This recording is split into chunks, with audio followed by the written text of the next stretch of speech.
बांग्लादेश में हिंदुओं पर हो रहे अत्याचार के विरोध में आज विभिन्न हिंदू व सामाजिक संगठनों ने शहर में जुलूस निकालकर रोष प्रदर्शन किया। कार्यक्रम में मुख्य रूप से यहां पर बामनपाल के अध्यक्ष अरुण जेलदार व कार्यक्रम के आयोजक सतवीर पटेल ने मुख्य रूप से भाग लिया। बांग्लादेश में हिंदुओं पर लगातार हो रहे अत्याचार के विरोध में विभिन्न हिंदू और सामाजिक संगठनों से जुड़े हजारों लोग आज सड़कों पर उतर आए और ब्राह्मण धर्मशाला से पैदल रेस्ट हाउस तक चलकर महामहिम राष्ट्रपति द्रौपदी मुर्मू, प्रधानमंत्री नरेंद्र मोदी, महामहिम महासचिव संयुक्त राष्ट्र संघ मुख्यालय न्यूयॉर्क, अमेरिका, मानवाधिकार समिति, अंतर्राष्ट्रीय भारत हरियाणा, माननीय राज्यपाल हरियाणा, मुख्यमंत्री हरियाणा, बांग्लादेश दूतावास नई दिल्ली के नाम जिला उपायुक्त पलवल को एक ज्ञापन सौंपा गया और इस विरोध प्रदर्शन में महिलाओं ने भी बढ़ चढ़कर हिस्सा लिया। सौंपे गए ज्ञापन के माध्यम से ये मांग की गई है कि भारत सरकार इस मामले को प्राथमिकता से उठाए और बांग्लादेश सरकार के साथ कूटनीति चर्चा कर हिंदू सहित सभी अल्पसंख्यक समुदायों की सुरक्षा सुनिश्चित करें। संयुक्त राष्ट्र मानवाधिकार आयोग और महासचिव इस विषय पर तत्काल हस्तक्षेप करें और बांग्लादेश पर अंतर्राष्ट्रीय दबाव डालें। भारत में आने वाले सभी अल्पसंख्यक सहित हिंदू शरणार्थियों को सुरक्षा व पुनर्वास प्रदान करने के लिए ठोस कदम उठाया जाए। बांग्लादेश में धार्मिक स्वतंत्रता की सुरक्षा के लिए अंतर्राष्ट्रीय मानवाधिकार कानून का सख्ती से पालन करवाया जाए। इस्कॉन मंदिर के पूजनीय संत श्री चिन्मय कृष्णदास को शीघ्र रिहा किया जाए। इस अवसर पर पलवल के प्राचीन पंचवटी मंदिर के महंत श्री 1008 कामतादास महाराज जी, हरिबोल आश्रम के महंत ज्ञान जी महाराज, राष्ट्रीय बजरंग दल के क्षेत्रीय महामंत्री मनीष भारद्वाज, बावन पालों के अध्यक्ष अरुण जेलदार और प्राइवेट स्कूल एसोसिएशन के प्रधान सतवीर पटेल ने कहा है कि अपने भारत देश के पड़ोसी देश बांग्लादेश में 5 अगस्त वर्ष 2024 को लोकतांत्रिक तरीके से कुछ माह पहले चुनी हुई शेख हसीना सरकार पर उस देश के कुछ सामाजिक तत्वों, कट्टरपंथियों द्वारा अलोकतांत्रिक तरीके से कब्जा कर लिया गया। ध्यान देना पड़ेगा आप लोगों को कि गायों विश्व से माता है, गाय हमारी विश्व की माता है। गाय बचेगी जब ही देश बचेगा। तो यहाँ आप जो हमारी आवारा और उधर की गाय ले करके कसाई लोग ले जाते हैं और उनको काटते हैं। अब आपको गाय शहर में नहीं दिखाई पड़ेगी, तो इसके लिए भी हम लोगों को संघर्ष करना पड़ेगा।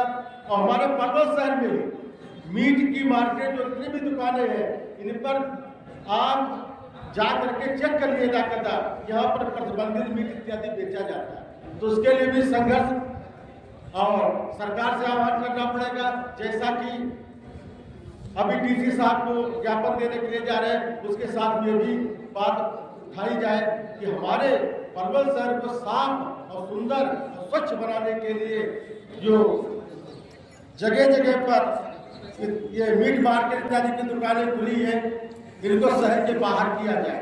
और हम तो कहता हूँ मांस खाओ मत। मांस जो है मनुष्य का भोजन नहीं। मांस, मछली, मदिरा, पान ये है राक्षस की पहचान। मांस, मछली, मदिरा, पान मतलब मनुष्यों का भोजन थोड़ी। तो इसके लिए भी आप लोग जागृत हो। और वैसे भी देश बहुत आगे बढ़ रहा है, राष्ट्र जी के हाथ में सत्ता है, हमेशा धर्म के पथ पर चलते। और वास्तव में अब भारत की तरवाई जाग चुकी है और बांग्लादेश, पाकिस्तान कुछ नहीं। जिस दिन आप भारत के हमारे तरवाई और आप लोग सब जागृत हो जाओगे तो सीधे हमला कर देंगे।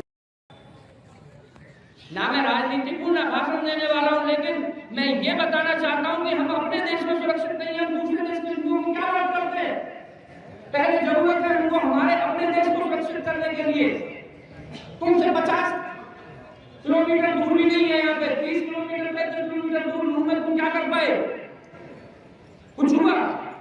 4 दिन शोर मचा फिर बात खत्म। ऐसे 4 दिन शोर मचने से काम नहीं। समझो, जागो, सभी हिंदुओं को इकट्ठे होने की आवश्यकता है। कोई कह रहा मैं जाट हूं, कोई कह रहा गुर्जर हूं, कोई कह रहा मैं ब्राह्मण हूं, कोई कह रहा मैं शूद्र हूं। कोई नहीं है, केवल एक मनुष्य जाति है, सर्वोपरि जाति है, सनातन जाति है, हिंदू जाति है तुम्हारी केवल। मुसलमानों में कितनी जाति है जानते हो आपको? मुसलमानों में कम से कम 1000 जाति है, 999 से ऊपर जाती है, 1000 जाति बैठती है। कभी सुना आपने किसी का नाम? सुना? अंसारी हुए, ये मौलवी हुए, अनेकों इनकी कुछ 4-5 जो आप इनके सरनेम सुनते हो ना, ये सब इनकी जातियां हैं। लेकिन आज तक किसी ने मुसलमानों की जाति के बारे में सुना? हिंदुओं को मारा गया, हिंदुओं को पता कमी कहां हुई? जिस दिन आज हम सब लोग बांग्लादेश के हिंदुओं के लिए यहाँ प्रदर्शन कर रहे हैं। हम सब लोग देख रहे हैं गत 3-4 माह से बांग्लादेश के अंदर हिंदुओं की किस प्रकार से दुर्दशा हो रही है। मित्रों, सत्ता की लड़ाई थी, बात समझ में आती है। प्रधानमंत्री को पद से हटाना था, बात समझ में आती है। लेकिन मित्रों, जब बात सत्ता की थी, लड़ाई और संघर्ष सत्ता का था, तो वहां के हिंदुओं का क्या दोष था? जो हिंदू समाज हमेशा से बांग्लादेश की तरक्की में सहायक था, जो बांग्लादेश को प्रगति के रास्ते पर अपने खून पसीने और मेहनत से ले जा रहा था, आज वहां के हिंदू समाज के लोगों को टारगेट बनाया जा रहा है। वहां की बहन बेटियों की इज्जत लूटी जा रही है, उनकी धन संपत्ति को आग लगाई जा रही है, उनके व्यापारिक प्रतिष्ठानों को लूटा जा रहा है और मंदिरों को तोड़ा जा रहा है। अभी कल भी एक बड़े मंदिर को तोड़ा गया और यहाँ तक की बात समझ में आती है मित्रों। लेकिन अभी 2 दिन पहले भारत बांग्लादेश की सीमा पर टर्की से मिले ड्रोन, उन ड्रोनों को भारत की सीमा पर बांग्लादेश ने डिप्लॉय कर दिया।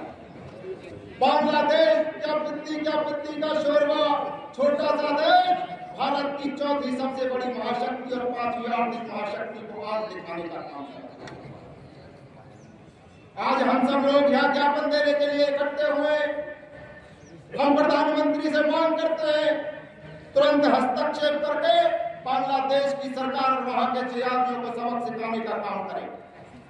हमारे ज्ञापन में मांग है मित्रों, हमारे इलाके सरदारान, मातृशक्ति व युवा साथियों,